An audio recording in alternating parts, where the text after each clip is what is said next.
is a sad day in YouTube history because recently, YouTube CEO Susan Wojcicki has recently died of lung cancer. Now, if you've been on YouTube since 2014, you may have heard of this person before, and if you haven't, then I will fill you in on all the information that you need to know for the context of this video.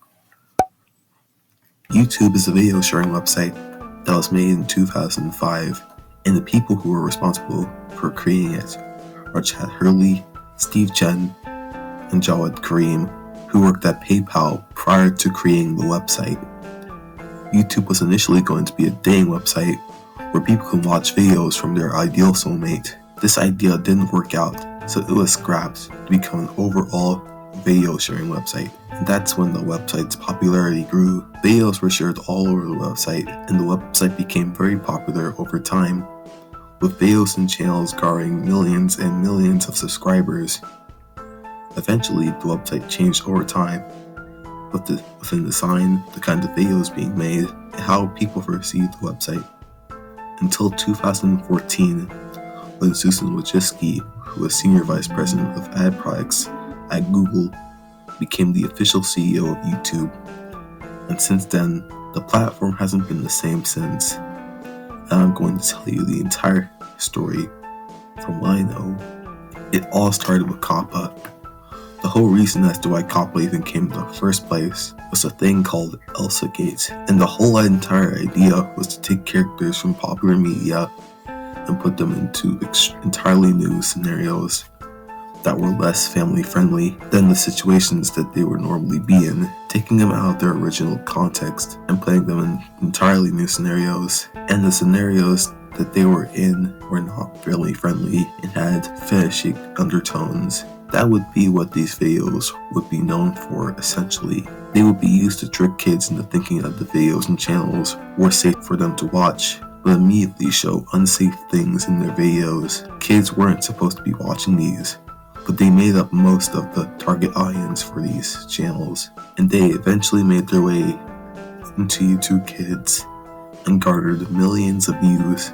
I think this is why COPPA was as strict as it was, because kids make up half of the target audience of YouTube, watching videos that they're not supposed to, and most of the videos on YouTube are not made for that target audience, probably older than 14, and YouTube is easy to download and use, and it's easy to find videos for any kind of audience. With this kind of easy accessibility and these many videos, it's no wonder why COPPA was as strict as it was, and soon the news and the worried parents alike started to catch on to these channels, and soon the news channels started to report these channels, and people started to catch on to this and talk about these videos, and more people started to catch on. And in January 2020, COPPA had started to become affiliated with YouTube. Because of this, multiple of these channels have been removed off the platform and eventually had their revenue taken away from them. If you don't know what COPPA is, it's essentially an organization that protects children from seeing things that they shouldn't, regulating the kind of things that children watch and keeping them safe from inappropriate content. And because of this, YouTube community guidelines became stricter and enforced censorship on the platform. And because of this, people started to complain about the guidelines, and people started to not like Susan Wojcicki and everything she stood for as a CEO. And people voiced their disappointment in the new guidelines. And as a YouTuber myself, I can certainly believe that these guidelines are really broken. YouTube as an app is an entirely 13 plus app that is for an older audience. And that was basically the entire driving force as to why the platform is so successful in the first place. It's because people can feel free to make the kind of content that they wanted, and they could become successful from it. Now things have changed. There are videos all over the internet that use suggestive topics in their content but aren't demonetized. Yet there are other content creators are restricted from even cursing in their videos. Like me, for example, I have to make sure I don't put anything too inappropriate in my videos, since I'm a new channel, so I have to make sure that I keep everything that I don't want in my video out to make sure my video stays on the platform. And the rules that YouTube enforces are really strict and inconsistent.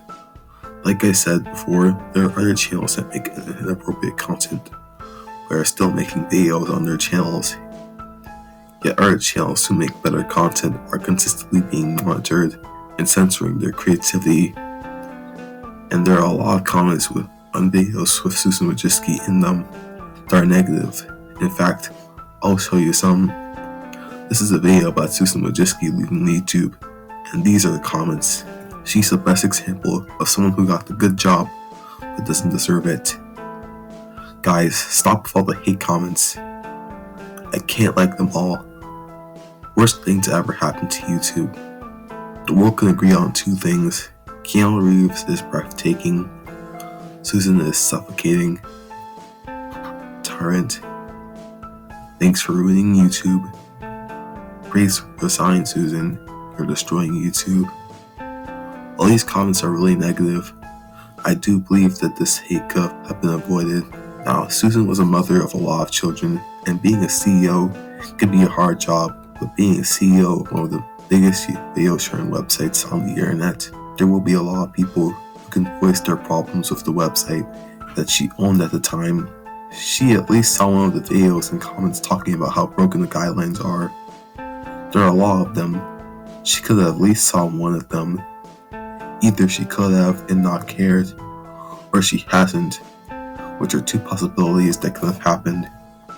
Either way, if all of these complaints had still had these problems, and people just ended up dealing with these rules and regulations, and people just ended up adhering to them.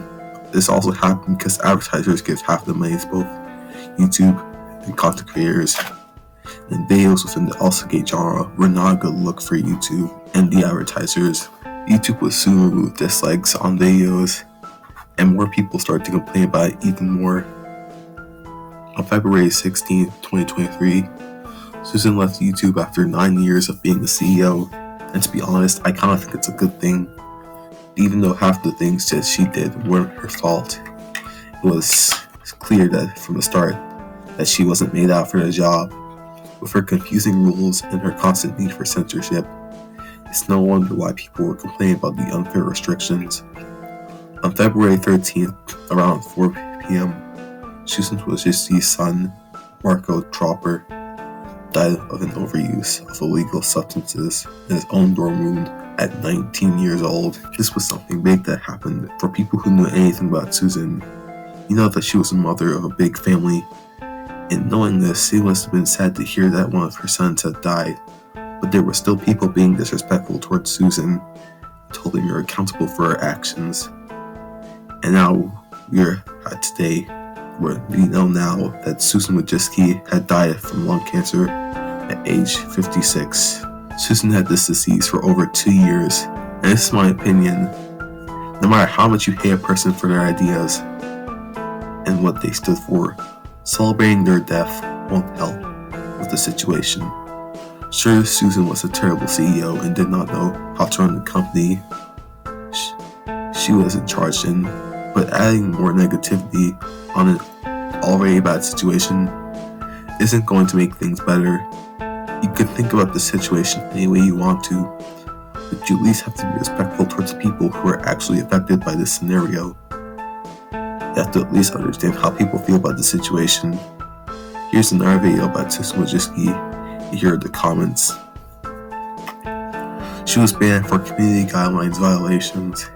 She was pure evil, and nothing of value was lost. I understand how it feels to have a place on YouTube and have its freedom of speech taken away, and the kinds of videos that people used to make, and the enjoyment that people would have from simply watching YouTube won't be the same. In fact, I'll talk about a channel that I used to watch that is now gone. Dang Demon is a really funny YouTube channel that revolves around parodies of YouTube Shorts creators and criticizing their content for simply being bad. His content was funny. The way he utilized criticism and comedy was single-handedly one of the best things on YouTube. While watching Peep was awesome, I noticed one of his videos talking about Dang Damon. It was talking about how his channel got terminated for harassment, which was an exaggeration of what his content actually was. Safe to say, I was really shocked when I heard the news.